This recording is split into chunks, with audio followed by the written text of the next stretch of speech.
First, remove the oil filter, and then take note of which way the bolt is oriented, video or picture.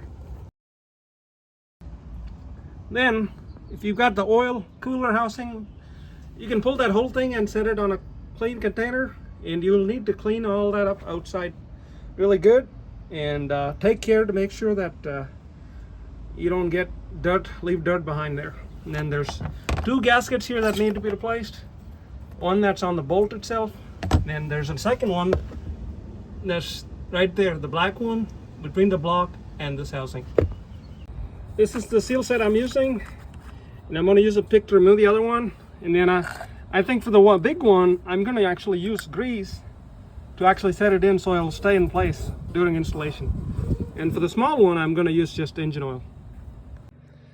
Then torque for oil filter adapter 2-cylinder block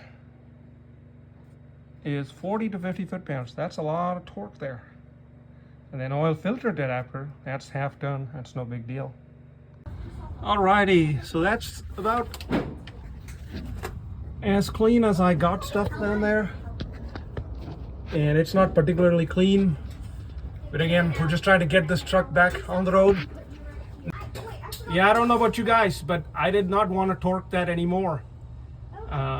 It took a little bit torque, then I pulled that bolt out of, as you can see by where it's oriented, but it's torqued to about 35 foot-pounds. I'm not going any higher than that. Just put a little mark on it, makes it easy to see later if it's moved. Make sure the oil filter is sort of centered between the hoses and the subframe, or else you'll be doing it 2 times like me. Check for leaks everywhere, and everything looks good. Poured in 6 quarts of oil, new filter, and just started it up. Took a few seconds to get the oil pressure up, but it finally came up. So